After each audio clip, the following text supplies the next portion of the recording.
raise your right hand and repeat after me. I, Donald John Trump, do solemnly swear. I, Donald John Trump, do solemnly swear. That I will faithfully execute. That I will faithfully execute. The office of President of the United States. The office of President of the United States. We have been given a gift by God today to usher in a new dynasty. Now you get RFK Jr. Don't you want a president who's going to make America healthy again? You get Tulsi Gabbard. Putting our country in a continual state of war. You get Elon Musk and you get J.D. Vance. A hell of a way to start the next 4 years. The right-wing Avengers. We have an army of digital soldiers. Department of Defense under Donald Trump will achieve peace through strength.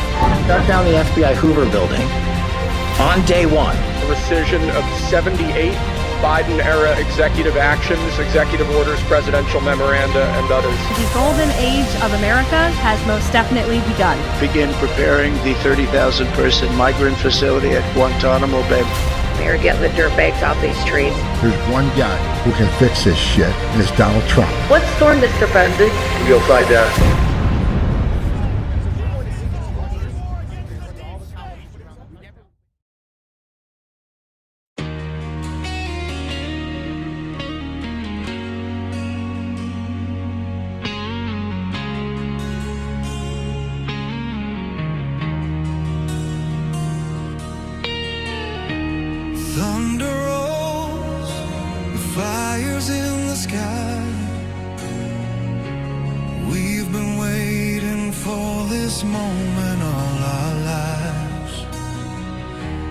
Darkness gathers, the evil takes its form, but side by side we ride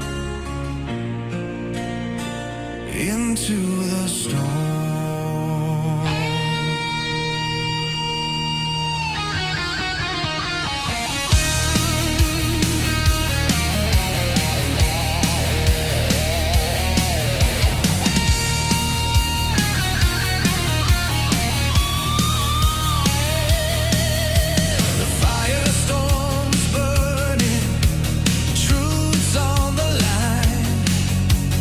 They thought they could blind us.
Together we ride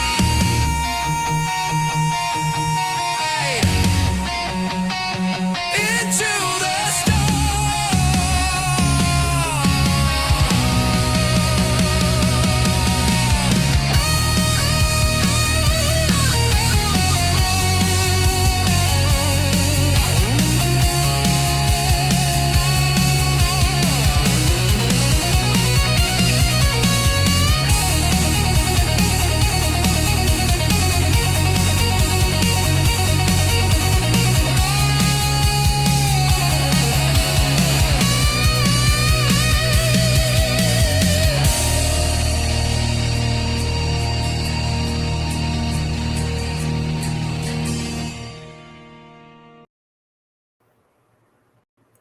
Good morning, good evening, good afternoon, wherever you are in the world. My name is Josh, and welcome to the Red Pill Project's Daily Dose. Shalom to all of you.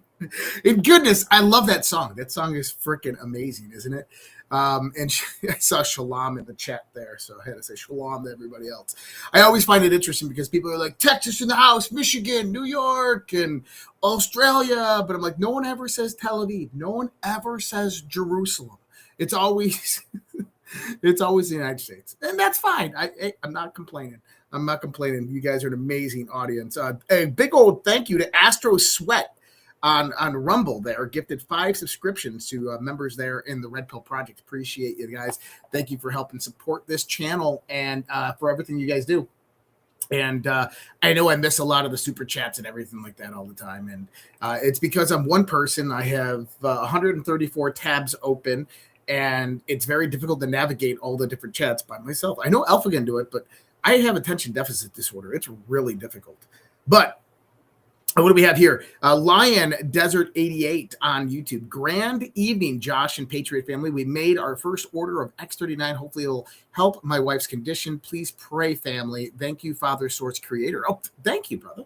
And, absolutely. Go out there and get that X39 and let me know those testimonials. I want to know how these things work for you guys. And what we can do actually is Terry will be doing another Saturday session. And these Saturday sessions for X39, if you guys don't know what I'm talking about here, for one of our sponsors there, Lifewave. Our Saturday sessions are designed to kind of answer your questions about the Lifewave side of things, as well as how to use it, and also other opportunities that come about with Lifewave. And if you don't know what I'm talking about with Lifewave, just go on over to redpills.tv, redpills.tv, and then once you get in there, you'll come to obviously the website, and you go to redpills.tv, you go to the sponsors page right there, and you just click on Lifewave, learn more, and it'll take you over to the Lifewave X39 section, and you can get reading about it right there, and then you can kind of get started now. And we do have the registry there right here where you can register for the Zoom call. This one isn't updated on the date, still at March 20th, but there will be one this month. So I want you to keep that in mind, and appreciate you out there that are out there giving it a try and letting us know your feedback. So appreciate all the feedback that we've gotten so far. Man, what an amazing time to be alive. We are in the midst of panic in DC. I was talking about this last night on DEFCON 0, that all 3 movies playing simultaneously. Okay, Guardians of the Pedophiles, Panic in DC, and FISA-gate. And we've been talking about this for a long-ass time. And I said this is all going to converge and coalesce together, where all of this stuff you're going to see is interrelated to each other.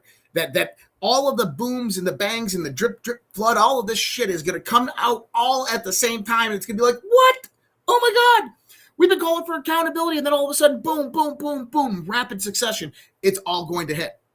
So we are right now entering into panic in D.C. And what do we mean by that? Well, you have Tony Gonzalez, and Representative Republican from Texas, that is just resigned from Congress. You have Eric Swalwell probably going to jail for rape.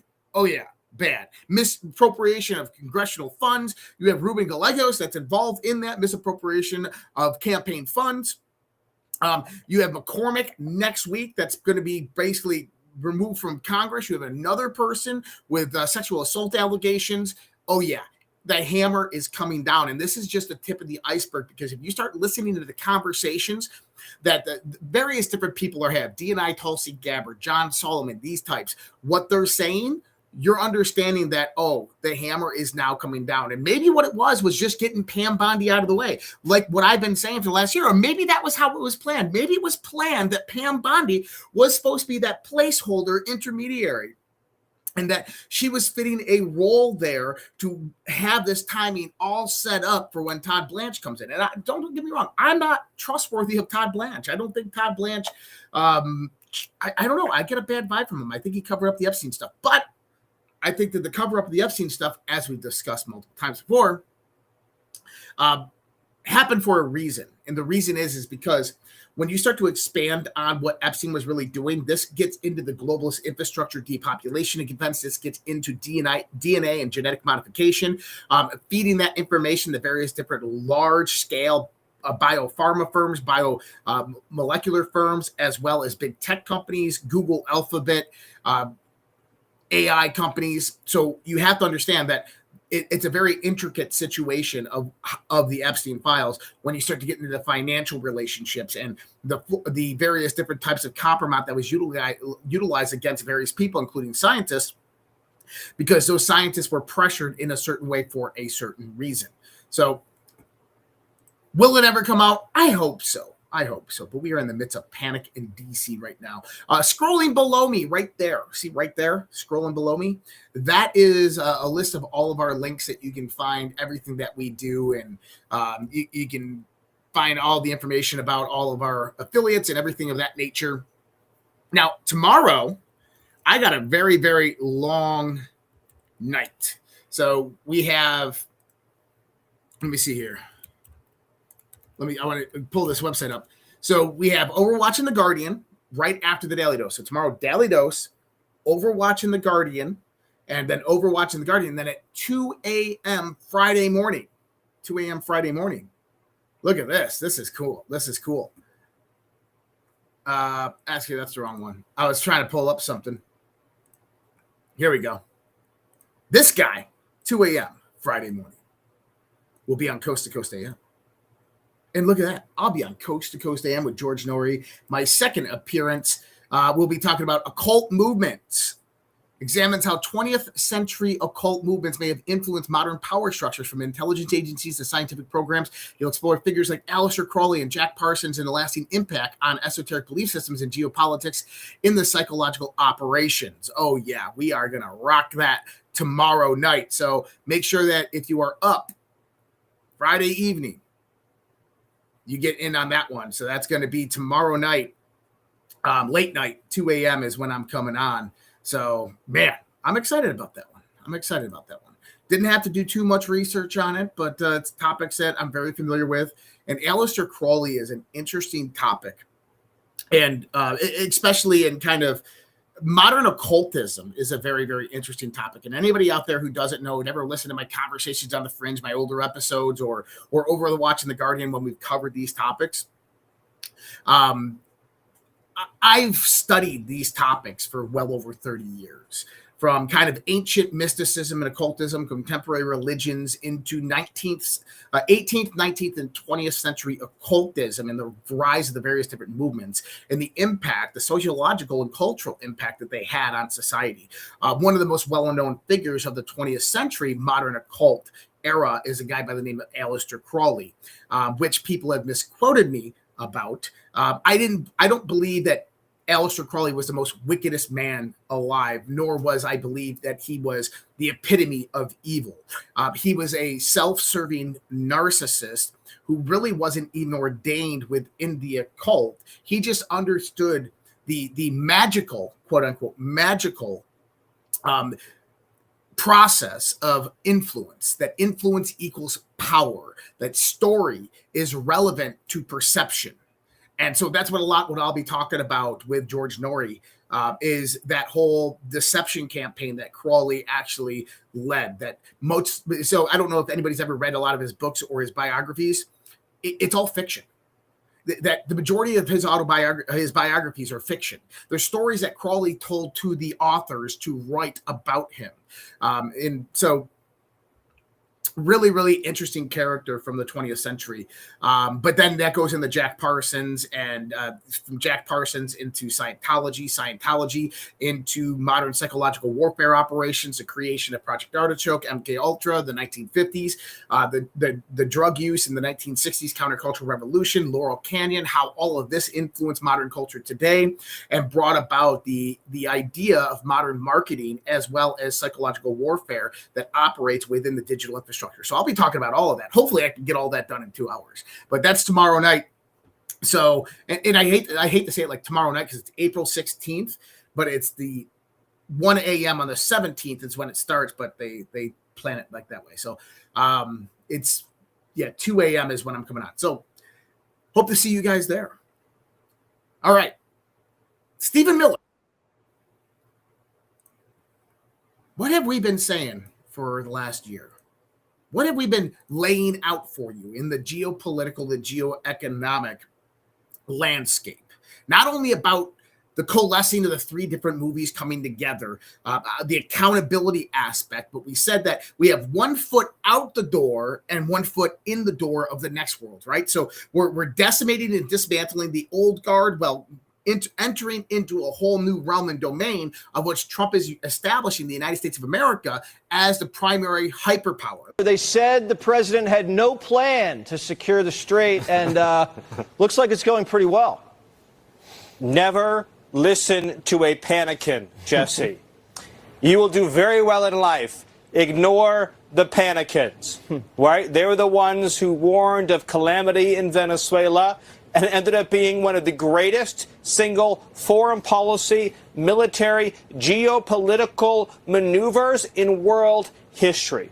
What you're watching now in Iran with the implementation of this blockade is the total resetting of the American power dynamic for the next 100 years. President Trump is saying, we, the United States, have the world's not just most powerful military, most powerful navy. And whoever controls the seas is able to control the outcomes in any foreign policy showdown. And so President Trump has put Iran in a box. He's played the checkmate move. And so now, no matter what path Iran chooses, America wins. If Iran chooses the path of a deal, then that's great for the world. That's great for everybody. If Iran chooses the path of economic strangulation by blockade, then the world will pass Iran by. Okay. I'm going to stop it right there because he's just going over everything that we've talked about. What did he say? Next 100 years. That's an interesting time frame. That's a very interesting time frame. We talk about the fourth turning, in the midst of the fourth turning, and how we're in the midst of a great reset, and that Trump has hijacked this reset, and the United States will rise up as the next hyperpower for the next 100 years. Well, Steve Miller just said the same damn thing. Not only that, is he said what? That Iran, it doesn't matter what Iran does. Trump wins. He has played his checkmate position. Did you hear that? Why is that interesting? That's literally what we discussed last night. Listen. Put Iran in a box. He's played the checkmate move. And so now, no matter what path Iran chooses, America wins. No matter what path Iran chooses, America wins. If Iran chooses the path of a deal, then that's great for the world. That's great for everybody. If Iran chooses the path of economic strangulation by blockade, then the world will pass Iran by. New energy routes will be established. New supply chains will be established. Other nations throughout the region, throughout the world, and especially America, will power the world, and Iran will become a footnote. So that's the choice Iran has, and President Trump has put America into a win-win posture. Well, lots of confirmation right there about what is happening in the world. Man, a lot of validation. We've been saying about these checkmate moves since the beginning. So not only has there been this idea of Iran and what factions control Iran, because this is multifaceted. So whenever you look at what Donald Trump is doing, you have to understand that there's multiple objectives at play here. Number one is the old guard system, the old British imperial system that operates through institutions and banking infrastructure, right? what we call the old guard. It was dismantling their power and control over Iran, over the Straits of Hormuz, over oil prices, over the infrastructure in the Middle East. That was key. Then the second part is basically giving China a run for their money on showing them how we control the geopolitical atmosphere. And we're seeing all of this right now. Another part of this was a test for NATO. Iran just broke NATO from the inside. Europe is quietly building a backup plan called the European NATO in case Trump actually pulls the U.S. out of its alliance. The Wall Street Journal is reporting that Germany, the country that resisted European defense autonomy for decades, is now leading the effort. Well, that's kind of scary. Remember what happened the last time Germany did a massive spending on defense and infrastructure? The trigger wasn't Russia, it wasn't Ukraine, it was Iran. Trump threatened to leave NATO after European allies refused to join Operation Epic Fury, which we called and predicted. What did Donald Trump have to say about this? Just yesterday, or maybe it was today, I think it was yesterday, he said NATO wasn't there for us and they won't be there for us in the future, President Donald J. Trump. And that's indicative of him saying we are about to leave NATO. And we've been talking about this for the last year. We've been talking about this all through the Biden administration, how Trump is going to leave NATO. So if you remember, if you go back to like our 2021 to 2024 shows on the Daily Dose, what were we talking about? We were talking about the firestorm, the potential for civil war, firestorm, all of this, the globalist plan to take down the United States of America. But we started talking about NATO, Ukraine, Russia, how NATO was instigating with Russia, and how when Donald Trump comes in, that most likely he's going to dismantle NATO and he's going to align with Russia. We talked about the idea of the Belt and Roads Initiative, of BRICS nations, and how Donald Trump will formulate his own global economic powerhouse, very similar to the BRICS nations, and go out there and dismantle the Belt and Roads Initiative. This is exactly what we're seeing. So kind of crazy. I love it. I love it. Scott Bessent said something today. I want you to listen to what Scott Bessent says, and then I'm going to give an indication of what I think Scott Bessent is actually saying. Listen to this shit. I want to encourage everyone out there watching today to change their withholding if they haven't already done so, because if you change your withholding, then you will get an automatic real wage increase, be on a weekly or a monthly basis, and you will be able to keep more of your money this calendar year. I want to encourage. So why is Scott Bessent, who's the acting commissioner of the IRS as well, telling you to go into your W-2s and change your withholding status to give yourself more income this year, month after month? Okay? Why is he telling you that? He's telling you, do not overpay taxes this year. That's what he's saying. He's saying, don't overpay into taxes this year. You want to know why I think he's doing that? Because if you dismantle the IRS by the end of the year, let's just say that the IRS gets dissolved and we move completely to tariffs and we have the sovereign wealth fund and all of this stuff in place, then they still have to kind of, mitigate and pay out and do all of this stuff. It makes their job a lot easier when everybody is at a sum zero game on their taxes. As well as, it provides the idea that the Trump administration is about to eradicate federal income taxes. That's what I got out of it. Is he's telling you to go out there, change your W-2 status, get for your withholdings, make sure that your withholdings are at a point where you do not overpay in taxes and give yourself more money each month. That's indicative that he's saying that the IRS is going away. Start learning how to live with more money in your paycheck. All right. Yesterday, I reported on this. And today, it happened. We talked about how DNI Tulsi Gabbard declassified over 400 documents pertaining to the 2019 impeachment of Donald Trump that came from a whistleblower, Eric Cimarella. And how Eric Cimarella, along with Alexander Vindman, coordinated with members of the House Intelligence Community, Democrats on the House Intelligence Committee, Adam Schiff being primary, met with them prior to filing the whistleblower complaint, then filed the whistleblower complaint through the ICIG, Intelligence Community Inspector General, of which the ICIG then allowed a change to occur to the complaint, which should have never have happened. And it almost appeared as if Adam Schiff helped write the whistleblower complaint to basically bring about the impeachment process over Donald Trump, in which he was impeached in Congress, but not in the Senate. Well, I said last night, Tulsi Gabbard, remember, she's going to send criminal referrals to the DOJ.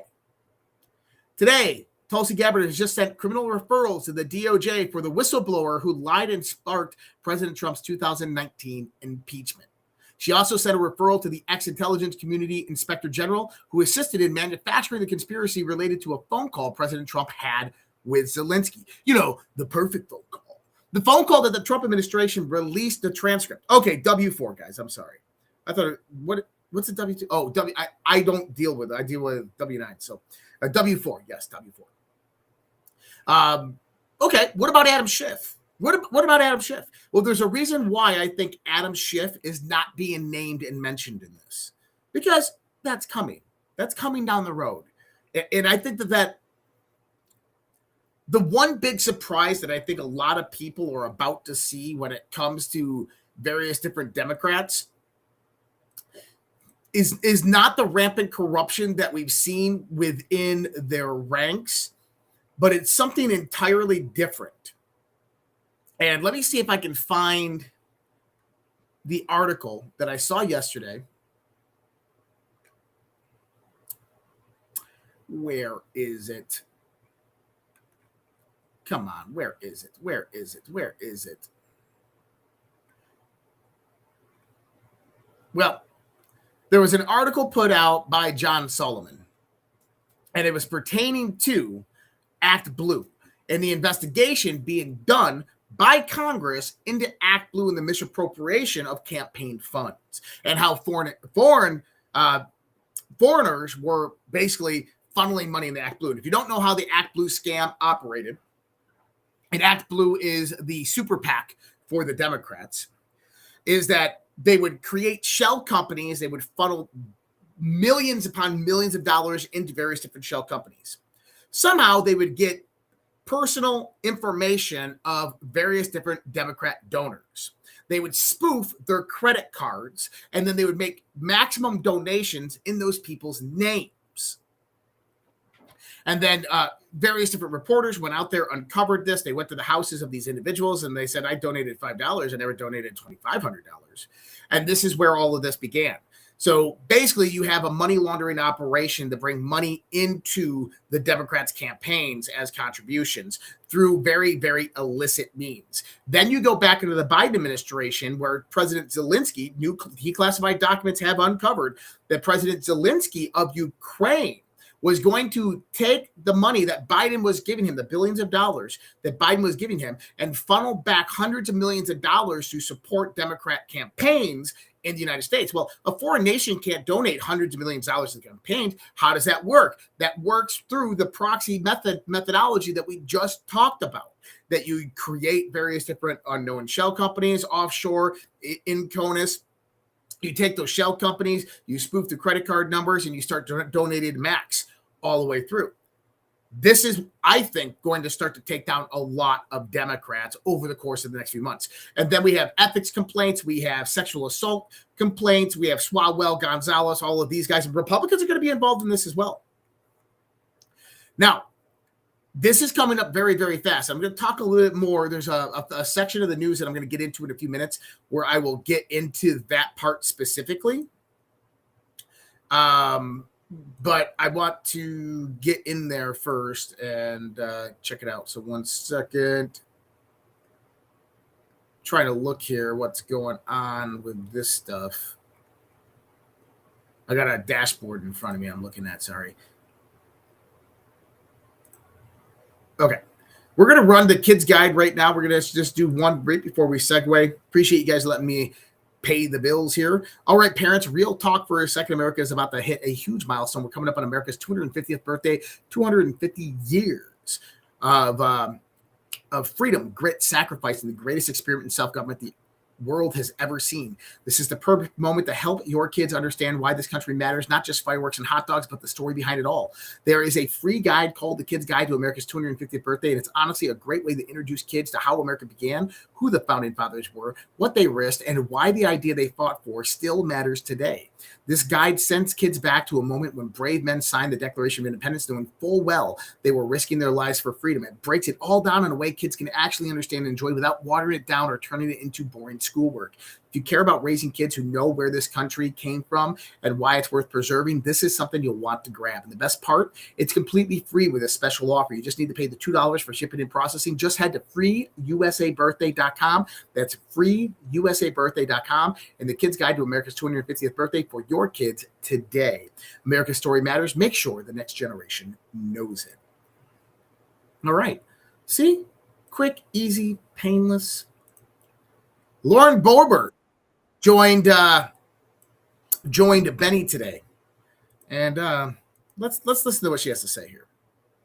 Anna Paulina Luna, she chairs our declassification task force. She says the next thing we're bringing up is MK Ultra. Let's go. We have brought in members of the CIA in the past before Congress regarding MK Ultra, and we kind of just tapped them on the wrist and said, okay, please don't do that anymore. But there was nothing to actually enforce it. So is this still a program? Is this still going on? I mean, there are so many things that people do run with because there are no answers. And so maybe it's grown bigger than it should because there's no transparency. Yes. I want to bring transparency. Anna Paulina. Interesting. She wants to bring transparency. Now, is MK Ultra still going on today? Absolutely, but I don't think it's being ran by the CIA. I think it's being ran by what Colonel Towner would call stay-behinds. But interesting that next move that is going to come about in the declassification arena is MK Ultra, because right now we're seeing the UFO UAP task force that is going out there trying to get to it. By the way, the DOD defunct on the deadline. They haven't released the damn documents yet, but we're seeing that these potentially could be released really, really soon. We'll be having an important conversation on this on Tuesday night on DEF CON. So there's other classified projects too, or other classified documents that we want to know about. Listen to this one. I can't not ask a follow-up on the MK Ultra request. So that's new. This is, of course, a CIA mind control program, or I guess that's the reductive way of talking about it. Yes. What do you expect to find there? They've admitted to this, just in case you're thinking we've gone completely over the edge. No, the CIA has said many times that this is real. Correct. Yes. There doesn't seem to be any explanation. I'll go there, Congresswoman. Mm-hmm. There doesn't seem to be any explanation for the guy who shot up Trump. We've gotten no answers on what the hell was going on there. And I'm not satisfied with that. Yeah. And like a lot of people, I guess to your point, it does beg the question, what are these people doing? Like, who's controlling them? Like, what's happening here? Maybe it is just a random act of violence. Sure doesn't seem to be the way that normal people behave, at all. Especially when there is no information to follow. I mean, look how many years it took for us to get information on JFK and that assassination and RFK. These are things that I believe there was a deeper meaning behind, and that the government was absolutely involved in this. And is MK Ultra a factor? Are there patsies? I don't. Okay. It's an interesting conversation. I tend to know a little bit more about these things because I've met people who've actually taken part in a lot of these things. But how does that whole system work? Like the Thomas Crook side of it. I mean, this is like a 19, 20-year-old kid. This goes back into the Jeffrey Epstein side of things. When you start to understand that large, big biopharma companies, In-Q-Tel through the CIA through various different proxies, Jeffrey Epstein as an asset for U.S. and British and Mossad intelligence agencies, him going out there DNA mining, that the infrastructure of which they operate in owned massive amount of fertility clinics, the clinics that help get people pregnant. And then they know there's various different genes out there that if expressed with trauma. They provide this vulnerability aspect that makes you incredibly vulnerable to manipulation, to mental manipulation. So the question is, and this is just a question. I'm not asserting that this is fact. I'm saying this is a question. Over the last 50 years, were fertility clinics utilized to produce designer children with specific DNA linkages, genes that were implanted into the mother's DNA? To where when that kid came to a certain age, or maybe even that kid went to an orphanage or was adopted and put into an adopted family, or maybe they placed them with various different families, or they induced trauma into them to where they had, satanic sexual abuse or various different cult environments to where trauma was induced onto those kids.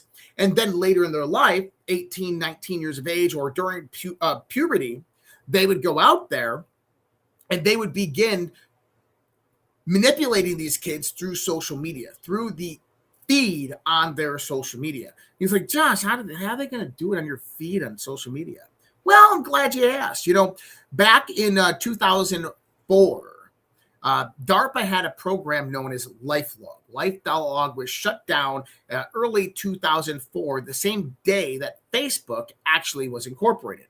Now, Facebook actually took a massive amount of money from the CIA incubator known as InQtel. Facebook just happened to have the same objectives as Lifelog. Document American lives online, behavioral analysis, social construction, all of these things. Facebook and Google are not social media or internet search platforms. They are marketing platforms that have the function of social media, that have the function of search algorithms. Both of them funded by InQtel. Now go back to Facebook.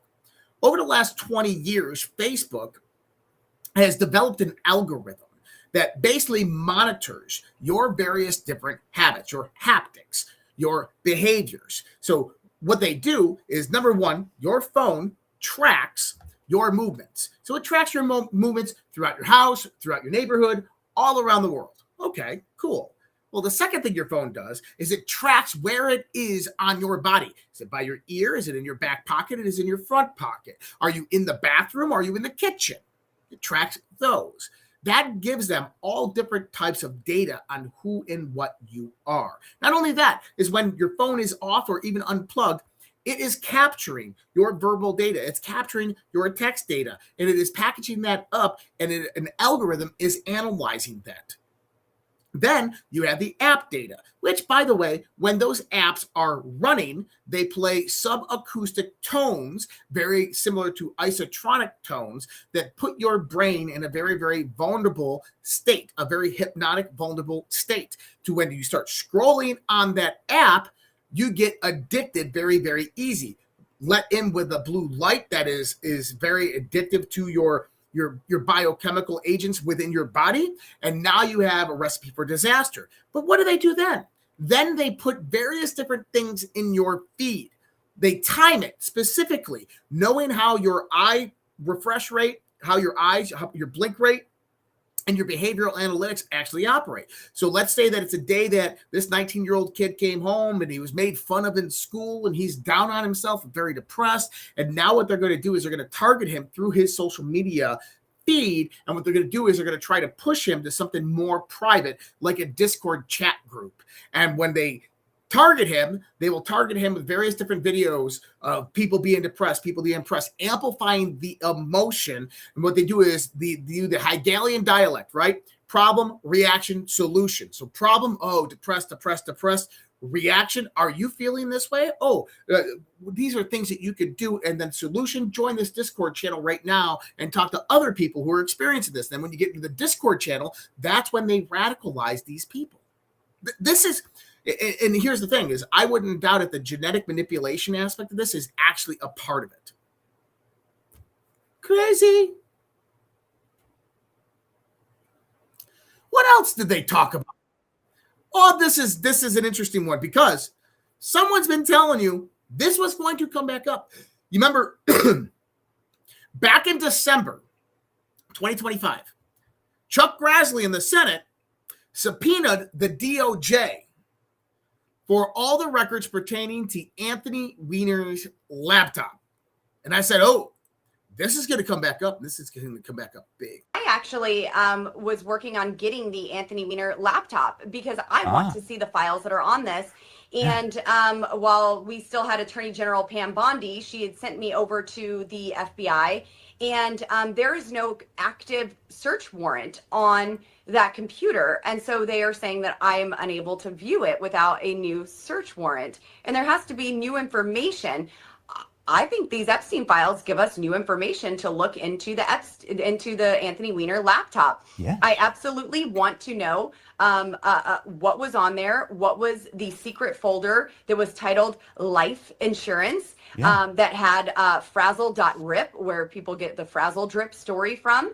I want to see this video. If it's totally fake, if it's not there, I'll come out and say it. I want to see what people are talking about. These things don't just originate out of nowhere.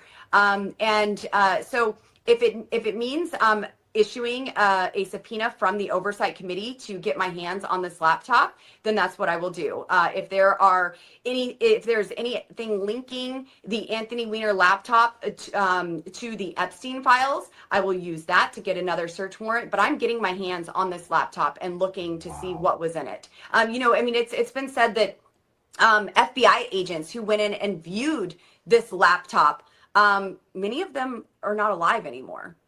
And so, what is it with this laptop? Apparently, it's been said that many have committed suicide, that it was so disturbing. But also, a lot of people around Hillary Clinton and her cohorts seem to commit suicide, oddly. There's a whole Wikipedia page. A whole page. Yeah. Huh. Interesting. And what does she say there specifically? That potentially the information in the Epstein files can now reopen this subpoena for the Anthony Weiner laptop. What did J.D. Vance say last night? He goes, when I opened up the Epstein files and I saw people talking about pizza and grape soda, this reminded me of the whole Pizzagate thing. And I'm going to investigate that. I'm going to get to the bottom of that. And the next day, Lauren Boebert's coming out talking about the same thing about the life insurance folder on Anthony Weiner's laptop that apparently had massive amounts of information and dirt on Hillary Clinton. Now, an interesting part about that is there was just an article that came out today. Not an article. I will get into that later because it's part of this, because it was part of the Anthony Weiner laptop information. Let me see if I can actually. Yeah, I put it all the way over here. I put it over there because it's part of another part of conversation that we're going to have. But no, well, first let's go into what Trump posted today. So you have three things. Lauren Boebert talking about it with Benny. You have J.D. Vance talking about it last night at it wasn't CPAC or wherever he was. So two different points talking about it. And what does Donald Trump post today? Repost today on True Social? He puts the title, Radical Left Lunatics Might Not Like This, but I think it's quite nice, President DJT. And what does the post say? I was never a very religious man, but doesn't it seem, with all these satanic, demonic, and child-sacrificing monsters being exposed, that God might be playing his trump card? Trump posted that today. Huh. Man, that's a huge shout out to the Q community, isn't it? Okay. Why is the Anthony Weiner stuff very, very important? Well, let's go back into here with Hannity and John Sullivan in the latest interview. Listen to this. Let me go back to the beginning, and then you're going to fill in the gaps. Sure. So Hillary Clinton, top secret classified information on servers. Okay. And by the way, can you answer this question before I go any further? Sure. My understanding, my sources, which are nowhere deep and certain as yours, tell me that those servers, copies of them exist and that we may have them. Any truth to that? Yeah, they're looking at a foreign power that may have, because it was looking at a hacker back in the time when Hillary had the server, may have recovered a large part of the evidence. Now they're still validating them, so we don't know if that's real evidence or not. Whenever you get something from a foreign power, it's a tricky thing to validate, but that is one of the operations that are ongoing in the intelligence community right now. Whether they'll ultimately validate it, what they're looking for are the emails that were erased. A lot of those are believed to potentially be about the Clinton Foundation, maybe not about classified information, but about the grift that was going on there. And if those do get recovered, they could contribute to an ongoing criminal investigation about pay-to-play politics in the Obama era. Oh, a little foreshadowing there, Mr. John Sullivan, don't you say? He says that some hacker group in a foreign country hacked Hillary Clinton's email server. Russia, but it wasn't really Russia. And that they have access to those files, and right now they are validating them. Who's validating them? The National Security Agency, the DOJ, the Trump administration. In other words, they have the emails, they have the copies of the emails. Now, Hannity was talking about classified emails. We'll get into that in a second. But they're saying that it was a foreign intelligence agency that had a hacker that did this and kept them. Well, what foreign intelligence agency was hacking massive amounts of U.S. servers at that time, or was at least used as a source to hack all of these things at them? The FSB, Russia. But here's the thing, is a lot of those hacks that we were seeing from 2010 into 2016 that were blamed on Russia weren't really Russia. They were John Brennan at the CIA utilizing the cover of Russia as a methodology to go out there and get dirt on people and take people down. And they were also the white hats who would take the information. Now, I find it really interesting that John Sullivan says they're sifting through them. And then he indicates that it might not be classified information, but things about the pay for play grift that the Clinton Foundation was actually running. So he is foreshadowing that, yes, you're going to see information that's going to come from recovered Hillary Clinton emails that are going to align with Clinton Foundation and take down the Clinton Foundation. That's what he's saying. Now, Hannity starts out with various different classified information. If you do not know about this, this is my one piece of research that I think is freaking paramount above all. And we're talking about special access programs. Hillary Clinton had information from special access programs on her home email server. How did she get onto it? Because she was not supposed to be into that. Well, Jake Sullivan is the key there. Special access program is a SAP. These are all through the Q boards. You can go to the Q boards, you type in SAP, and you'll see it come up, SAP, Special Access Program. According to Inspector General of the Intelligence Community McCullough, ICIG McCullough, who testified in 2016 in front of the House Intelligence Committee, there are the most classified projects in our entire government. My team and I couldn't even get access to be read in. Instead, we got a summary overview. During the Obama administration, various educational exchange programs were in place with China. At the same time, there was a push within classified projects to get technology that was being reverse engineered out of compartmentalization and into universities. Jake Sullivan was Clinton's deputy chief of staff at this time and placed Secretary Clinton on email chains she shouldn't have been on because she had no need to know for these SAP programs. Inside Hillary's home email server, tucked within the metadata, was a script that would run. Anytime Hillary forwarded or replied to an email, it would send a blind carbon copy to a Gmail account.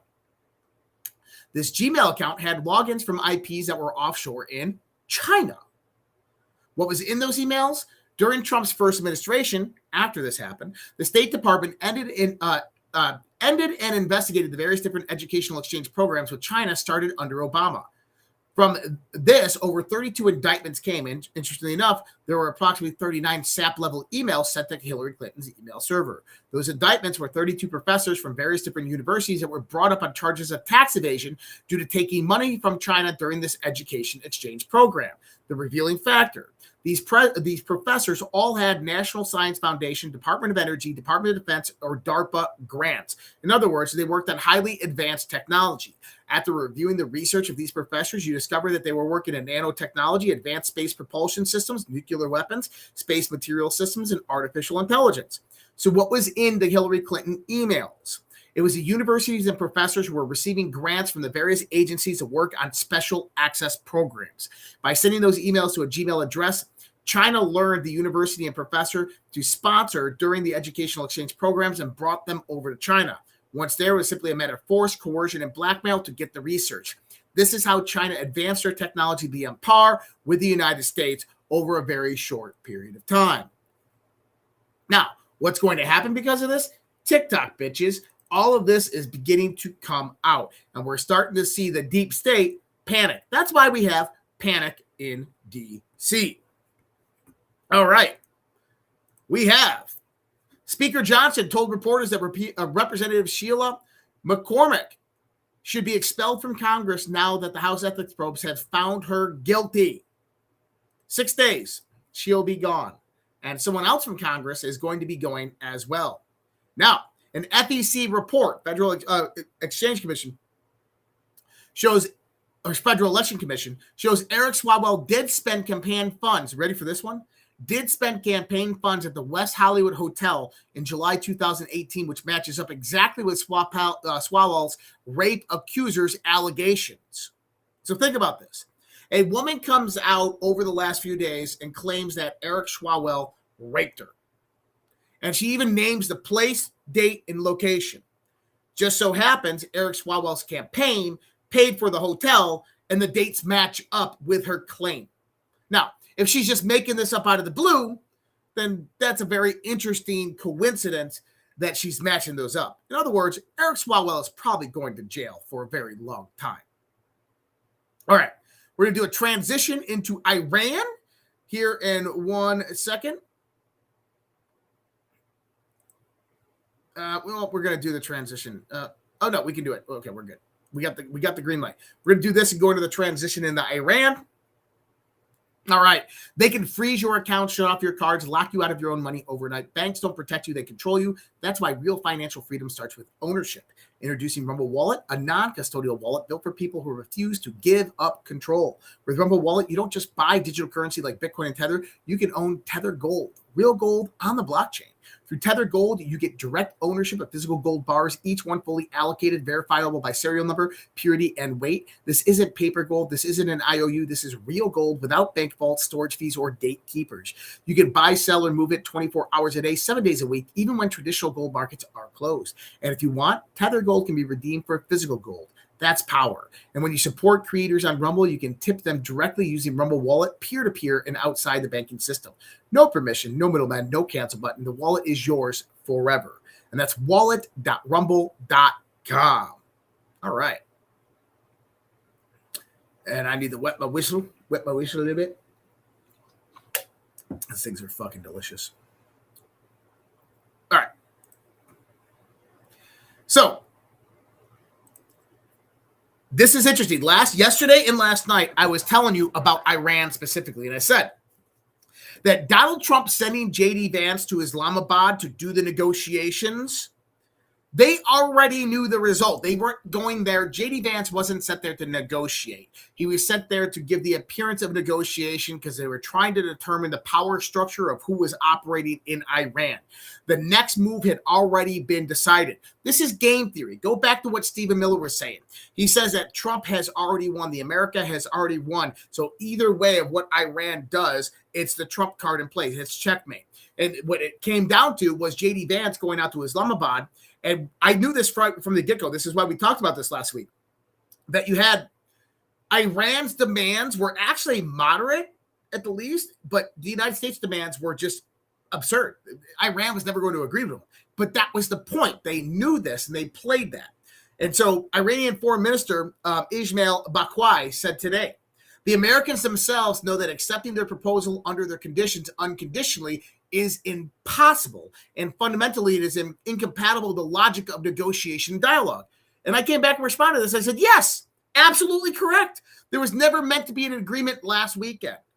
It was about implementing the blockade, which is now in place.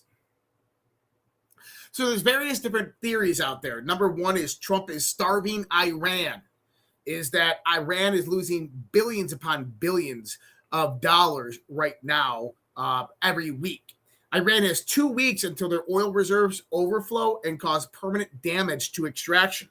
After this blockade, gas prices will plummet towards $3 as soon as the Straits of Hormuz goes back open.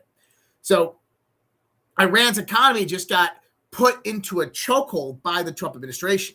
$1.3 billion vaporized in just 3 days. Operation Economic Fury is being unleashed. The Treasury Department says it will be the financial equivalent of kinetic strikes. Bank accounts of leadership are about to be frozen. 0 ships in, 0 ships out. Turn around or we will use force. Meanwhile, U.S. oil has had its biggest payday in history, and the stock market is all-time highs. Secretary Bessent and the DOD sent out emails to Chinese banks saying do not move or mitigate Iranian money. They sent this out to Middle Eastern and European countries as well, or they will face the same type of blockade and sanctions. So far, China is complying with all demands of the United States of America. The strait is completely shut down and blockaded. 0 Iranian ships, I'll stress this, Iranian ships are not moving through the strait. So Iran oil has been choked off. Crazy time to be alive. So Scott Bessent, let me pull this up. This is 43 seconds. Let me pull this clip up because I think it's important to what we're talking about right now. Do you have any update on that, Mr. Secretary? I don't have an update on the tariffs, but I do have an update on sanctions. Iran is used to be the largest state sponsor of terrorism. China was purchasing more than 90% of their oil, which is about 8% of China's energy needs. We believe this blockade in the Straits, there will be a pause of Chinese buying, but I will tell you that 2 Chinese banks received letters from the U.S. Treasury. I'm not going to identify the banks, but we told them that if we can prove that there is Iranian money flowing through your accounts, then we are willing to put on secondary sanctions. Huge. Okay. So from Jason Prandelli, and I'm not following him, but Jason Prandelli, an ex-account out there, thank you so much for posting this. He had a great assessment. He said, Bessent just connected the dots. China bought 90% of Iran's oil exports. That's almost 10% of China's total imports. Now the blockade cuts it off, and the U.S. is warning Chinese banks process Iranian payments equals secondary sanctions. This isn't just an energy blockade. It's a financial one, too. Iran loses its only real customer. China loses its cheapest oil source. Been saying that. China's bank faces secondary sanction risk. Iran's $400 million a day's bleeding accelerates. China imports already spiking to 20% year over year. Bessent called China unreliable for hoarding oil during the war instead of sharing with the allies. Trump said Xi needs the oil. We don't. Now the Treasury is closing the financial escape hatch. Water blockade plus financial blockade simultaneously. The summit just got a lot more complicated, and that comes next month. So China right now is begging Iran to make a deal. You got to remember, it's multifaceted. You have 1 foot out the old door, 1 foot in the new door. The new door is the potential kinetic war with China over artificial intelligence, energy, computation that's coming if we did not do something now. The old war is the dismantling of the liberal rules-based international order, which has been completely dismantled. They're in a world of shit right now. President Trump not only squeezed Iran's oil exports dry, costing them billions, but American oil is getting daily records. The world's tankers flock to U.S. for gas. Jesse Waters said, Xi Jinping got a bit picky about the embargo, now wants the whole war over. He sent a letter to Trump, a love letter. Iranians want 2 rounds of peace talks, and the Chinese are begging them to go back to the Pakistan because now Beijing is starting to feel the heat. Beijing can't buy any more cheap sanctioned Iranian oil, and now every Chinese trade route in the West is controlled by the U.S. Navy, but the Chicoms are welcome to buy American and already are. The U.S. oil market is open for business, and it's booming. The big oil just had its biggest payday in history. The United States just hit all-time highs all weeks, exporting 5 million barrels a day. Over 100 tankers are lining up off the Gulf of America to get their frantic little hands on sweet, sweet crude, not just crude. Okay. Do you remember months ago we talked about this before Venezuela, when everything was occurring in the Caribbean, and we were talking about how China and Europe, UK, get accessibility to the oil under Western sanctions. is that they buy a massive amount of their oils from under Russian sanctions, Iranian sanctions, and Venezuelan sanctions. In other words, China buys oil on the global market at about 30% of the market rate. Well, the whole rest of the world is paying full 100% price. Now, that's not fair, but that's caused China to be able to hoard mass amounts of oil and gas and basically ignore and defy global sanctions that are being put on countries for a reason, especially when the money that China funnels into Venezuela or funnels into Iran then goes to fund terrorism that kills Americans' lives, right? When we started watching what the Trump administration was doing early on, going into Qatar, UAE, and Saudi Arabia, making defense cooperation agreements and defense pacts, F-35 deals, doing the same thing with Turkey, Jordan, Egypt.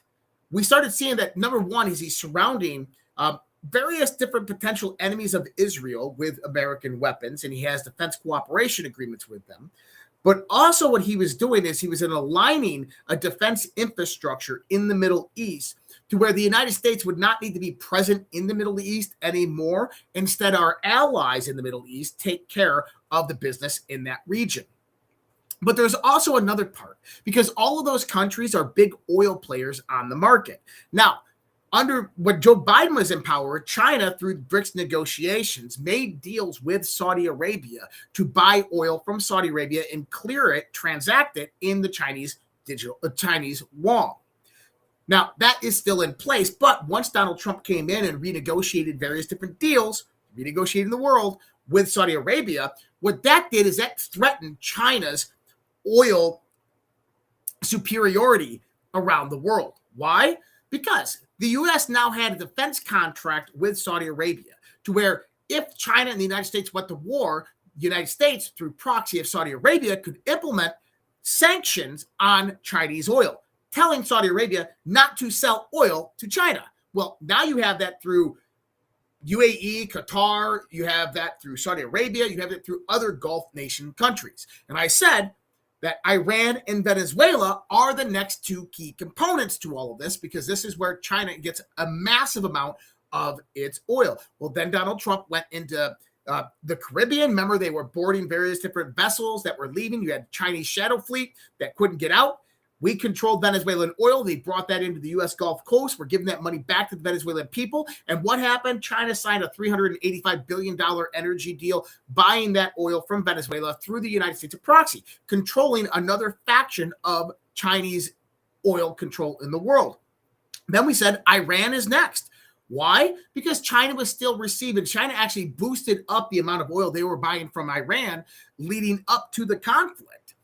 Why? Because China wanted that cheap oil. Well, now the United States has gone in there and producing this blockade. And the one big key factor is what Scott Bassett actually just said today. I don't have the clip, but he said China will no longer be able to get oil from Iran. What he really means, they will not be able to get cheap oil from Iran. And what deal that I think the Trump administration is going to try to go for is that Iranian oil strictly move through other Gulf nation states. I think it's the GCC or OPEC, and they move through this, and that funnels and clears in the U.S. dollar. Right now, Iranian oil is transacted in the Chinese yuan. And that I think what you're going to see is a deal come about to where the oil will flow through one of these, through the corroboration of the Gulf nation states. So therefore, you have kind of a control mechanism in the supply line, and then you have free accessibility to the Straits of Hormuz, but then it's going to have to clear in the U.S. dollars. Now, why is this important? Because it's going to allow, firstly, it's not going to allow, it's going to create a situation where China will be unable to buy oil from Iran at 30% market rate. They will have to pay full retail value, and that full retail value will require China to hold U.S. bonds in their reserves to purchase Iranian oil, to purchase Venezuelan oil, to purchase American oil, and eventually they purchase Russian oil. Because remember, a month and a half ago, Russia came out, Sergei Lavrov, the foreign minister, came out and said that we're going to be moving back to the clearance system and transaction, the closing system of the U.S. dollar on oil transactions. And so everything is moving back towards the dollar in the context of clearing. And so why does this kind of gridlock China? Because if China fucks around, they find out. One of the things that we've done with this naval blockade is we showed we are capable of putting a complete energy blockade in the Strait of Hormuz and neutralizing Iran as a threat. That's a warning to China, because if China ever engaged with war with the United States of America, we can go out there and we can have all the Gulf nation states stop selling oil to China. We can close down the Straits of Hormuz, and then we can shut off the energy supply that's coming from Venezuela. And Russia, that's an easy one. We can blockade that whole area of the Black Sea as well. So why did that become important? Because China can only last 100 days in a kinetic war with the United States of America if the oil supply is cut off. Here's the thing. China would never engage in war with the United States of America if they did not have ease of accessibility and cheap energy to do it. And so, in other words, the actions of Donald Trump and what he is doing is basically negating any future war by China and the United States. It's fucking huge. And people don't see it. And today, Trump said, China is very happy that I am permanently opening the Strait of Hormuz. I am doing it for them also and the world. This situation will never happen again. They have agreed not to send weapons to Iran. President Xi will give me a big fat hug when I get there in a few weeks. We are working together smartly and very well. Doesn't that beat fighting? But remember, you are very good at fighting if we have to, far better than anyone else. So Trump indicates in this that he's working with President Xi. Well, that's interesting. Because, you know, we have various different parts here, right? You have one side that's saying China's getting hammered economically and China's being affected and they're losing accessibility to cheap energy. But then you have Donald Trump saying that him and Xi are working together on opening the Straits of Hormuz. It's like a contradiction, isn't it?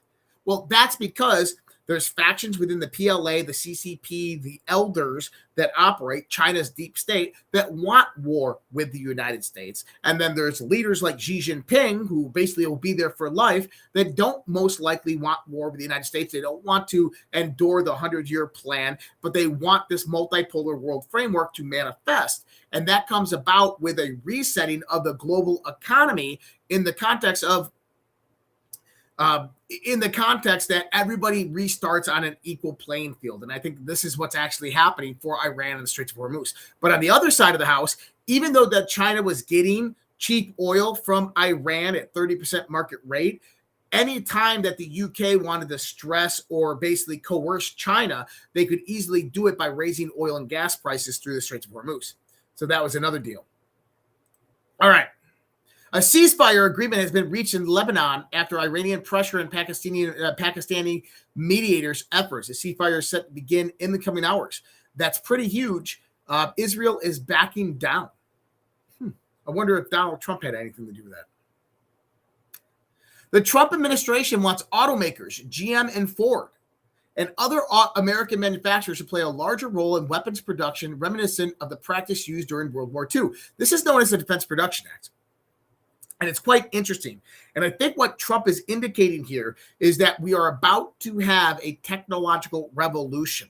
You have the Golden Dome that is going to have to be built. You have a massive new infrastructure that's going to have to be built. And you have to use the power of U.S. manufacturing, rebirth it, reinstall it.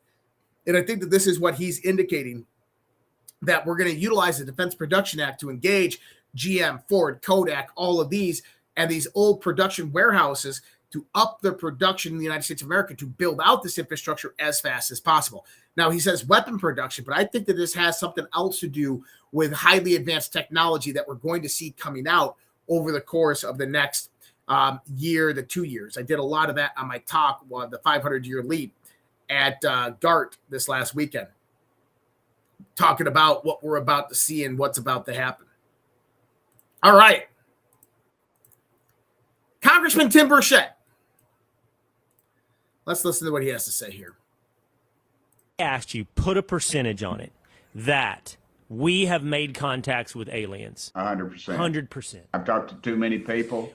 I've talked to too much. Some of these people, they got nothing to risk but their lives and their reputation. There's no reason for them. Most of them are just little eggheads. You know, guys you and I would have probably stood up for when somebody's trying to stuff them in a locker in junior high school. And they're just loyal Americans, dude. Just little Americans, they want the truth to come out. It's your money. We deserve to. 100%. We have been in contact with aliens. Well, what else does he say here?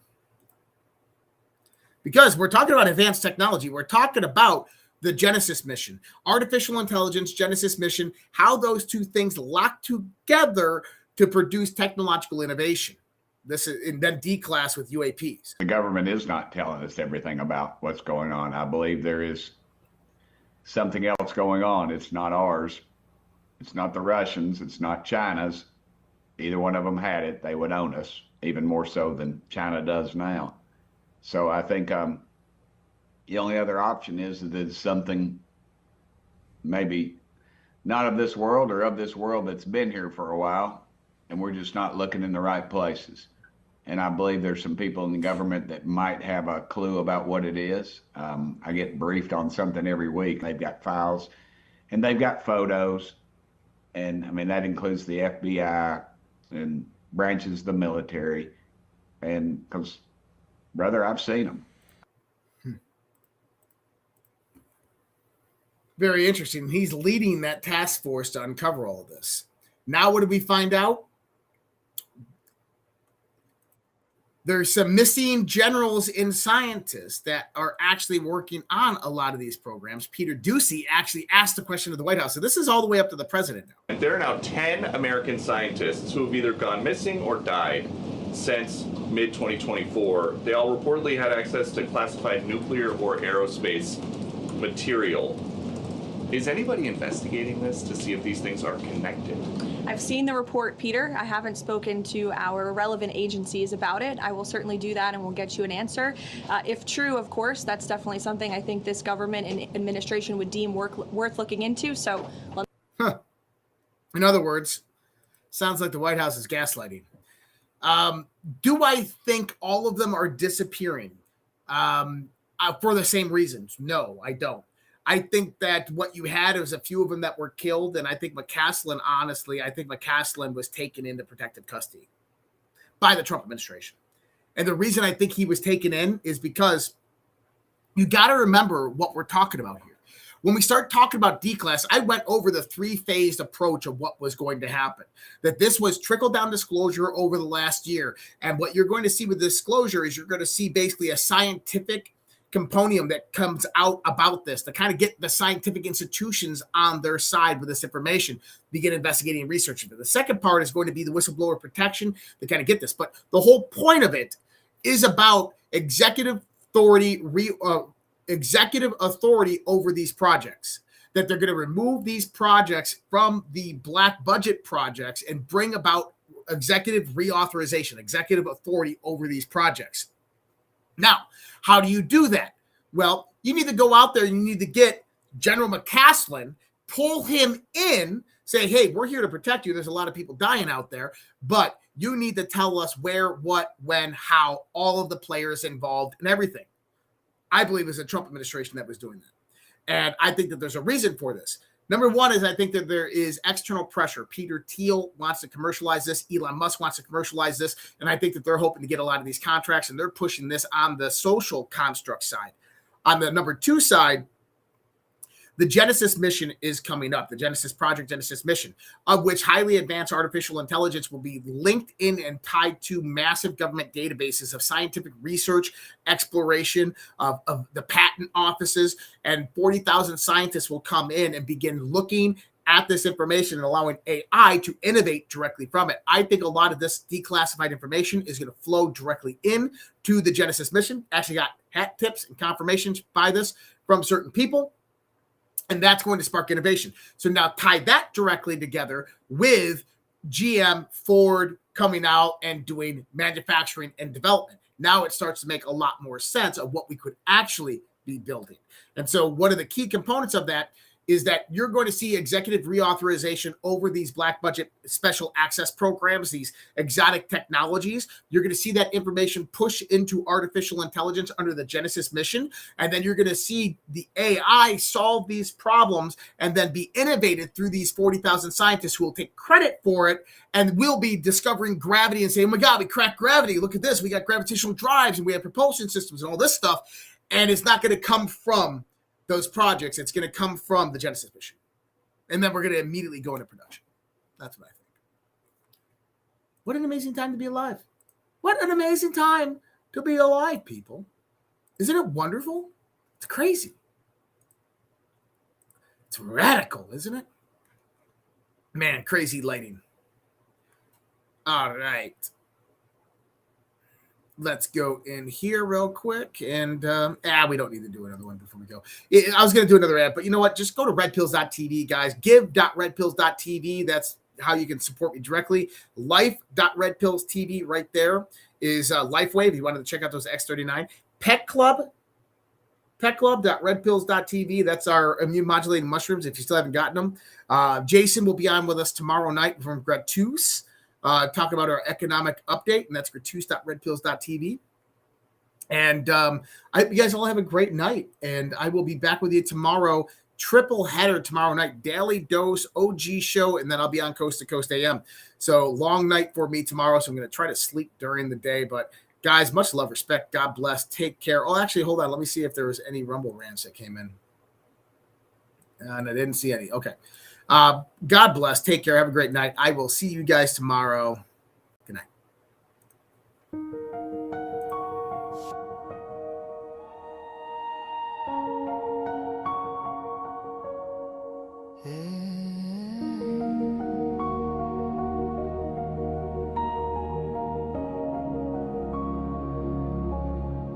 There was a time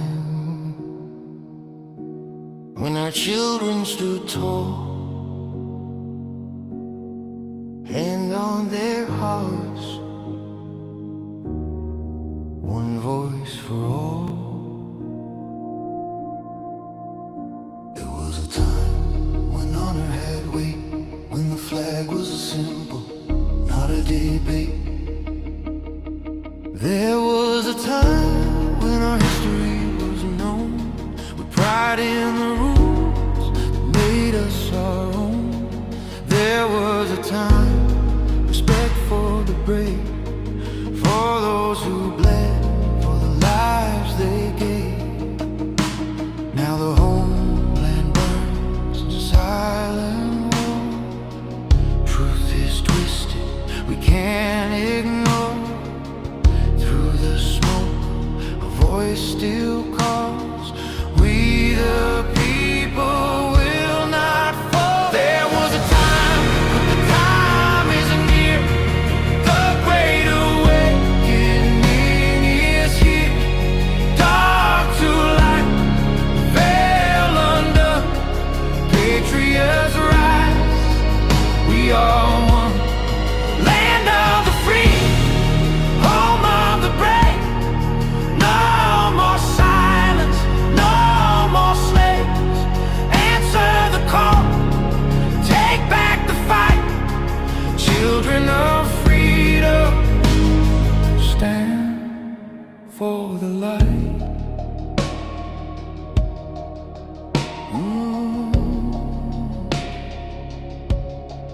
There was a time when truth was clear, when the media served, not ruled by fear.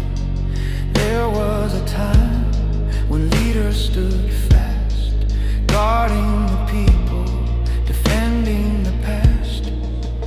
Now corruption wears a crown, lies are fed to tear us down. But Q said watch, and Q said see.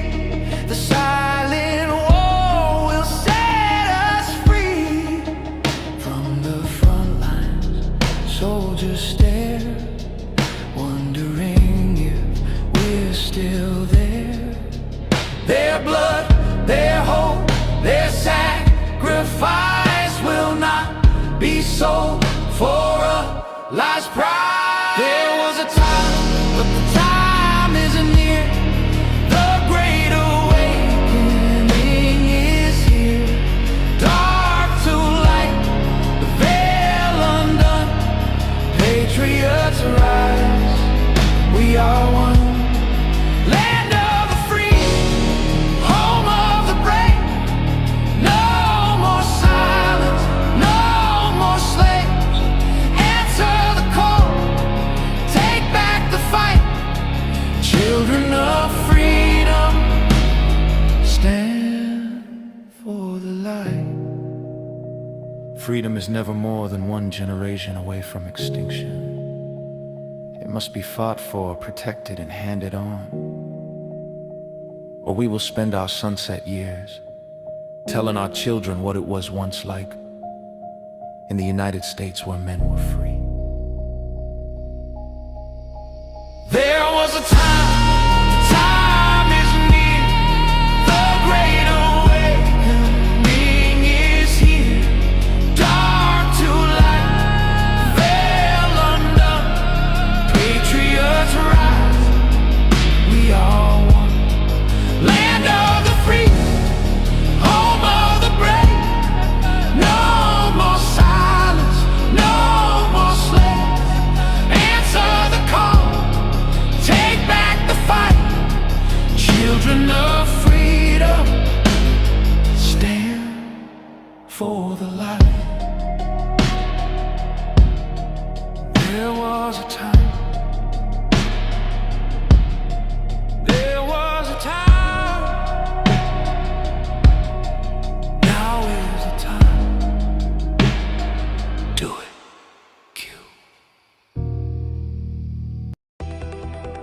I don't have to tell you things are bad. Everybody knows things are bad. The air is unfit to breathe, and our food is unfit to eat. I don't know what to do about the depression and the inflation. I want you to get mad. I have come here to chew bubblegum and kick ass. And I'm all out of bubblegum. People should not be afraid of their governments. Governments should be afraid of their people. The more you fuck around, the more you're going to find out. These people are still a part of that system, and that makes them our enemy. We accept the reality of the world with which we're presented. It's as simple as that. I want you to get up right now and go to the window, open it, and stick your head out and yell, I'm as mad as hell, and I'm not going to take this anymore!